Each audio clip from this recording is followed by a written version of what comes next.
മാടവന തൈത്തറ കുടുംബക്ഷേമ സമിതി 15ാമത് വാർഷിക പൊതുയോഗവും കുടുംബസംഗമവും നടത്തി.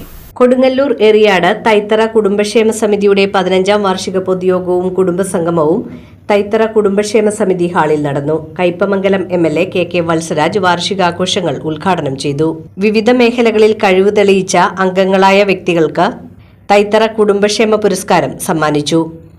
SSLC+2 പരീക്ഷകളിൽ മുഴുവൻ A+ നേടിയ കുട്ടികളെയും മെമ്പർമാരുടെ കുട്ടികളുടെ പഠന നിലവാരം ഉയർത്തുന്നതിനും പ്രോത്സാഹിപ്പിക്കുന്നതിനുമായി എല്ലാ വിദ്യാർത്ഥികൾക്കും പഠനോപകരണങ്ങളും ചടങ്ങിൽ വിതരണം ചെയ്തു. പ്രസിഡന്റ് അജേഷ് തൈത്തറ ചടങ്ങിൽ അധ്യക്ഷത വഹിച്ചു. അതിലൊരാൾ വയ്യാണ്ടിരിക്കും. അപ്പോൾ അവരാണെങ്കിൽ അളന്നപ്പോൾ സ്ഥലം അവരെ കുറഞ്ഞതിൻ്റെ പേരിൽ അവർ സർവേർക്ക് വിട്ട്, പിന്നെ അതിനിടയിലാണ് ഈ വയ്യാഴിയൊക്കെ വന്നതിൻ്റെ അടിസ്ഥാനത്തിൽ നമുക്ക് അവരായിട്ട് സംസാരിക്കാൻ സാധിച്ചിട്ടില്ല. അപ്പോൾ അത് ആ സ്ഥലം നമുക്ക് കിട്ടണമെന്നുണ്ടെങ്കിൽ നമുക്ക് ഹാളിനൊന്നും കൂടിയും ഇത് ചെയ്ത് കഴിഞ്ഞാൽ നമുക്കിങ്ങനെ പുറത്ത് വാടക കൊടുക്കാവുന്ന ഒരു സംവിധാനം വന്നു കഴിഞ്ഞാൽ നമുക്ക് നല്ലൊരു വരുമാനം കിട്ടും. അപ്പോൾ അതിൻ്റെ ഒരു ചർച്ചയിലുണ്ട്.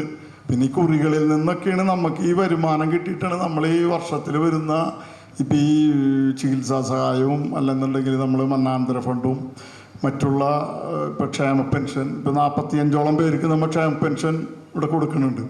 കാരണം 75 വയസ്സായിരുന്നു, നമ്മൾ 70 വയസ്സായി കുറഞ്ഞപ്പോൾ കൂടുതൽ ആളുകളിലേക്ക് ഇത് നമുക്ക് എത്തിക്കാൻ സാധിച്ചിട്ടുണ്ട്.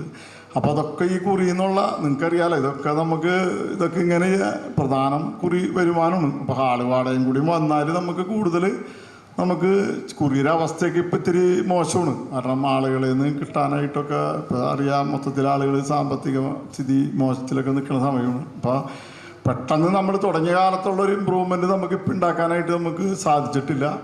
അപ്പോൾ പ്രധാനമായിട്ടെന്ന് വെച്ചാൽ നമ്മളാളുകൾ തന്നെ കുറി ചേരാ, ഇപ്പോൾ ഒരു കുറിയും കൂടി എന്തായാലും ഇപ്പോൾ ട്രഷറർ TH വിശ്വംഭരൻ റിപ്പോർട്ടും വരവ് ചെലവ് കണക്കുകളും അവതരിപ്പിച്ചു. സഹായമായി ഒരു കുടുംബത്തിന് 5000 രൂപ കൊടുക്കുകയുണ്ടായി. മരണാനന്തര ഫണ്ട് 3000 എന്നുള്ളത് 5000 ആക്കി. ഓണത്തിന് ക്ഷേമ പെൻഷൻ 70 വയസ്സ് എന്നുള്ളത് 75 വയസ്സ് ആക്കി. മാസവരി 360 എന്നുള്ളത് 600 രൂപ ആക്കിയിട്ടുണ്ട്. ഇത് കഴിഞ്ഞ പൊതുയോഗം അംഗീകരിച്ചതാണ്. എല്ലാ വർഷത്തെ പോലെ ഈ വർഷവും SSLCക്കും +2നും ടൗൺ ബാങ്ക് മുൻ ചെയർമാൻ KG ശിവാനന്ദൻ മുഖ്യപ്രഭാഷണം നടത്തി.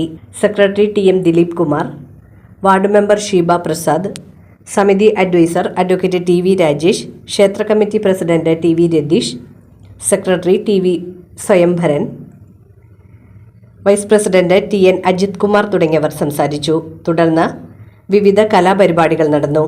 സൂര്യ ഫാർമസിയിലെ ഡോക്ടർ വിമല രവി സമ്മാന വിതരണം നിർവഹിച്ചു.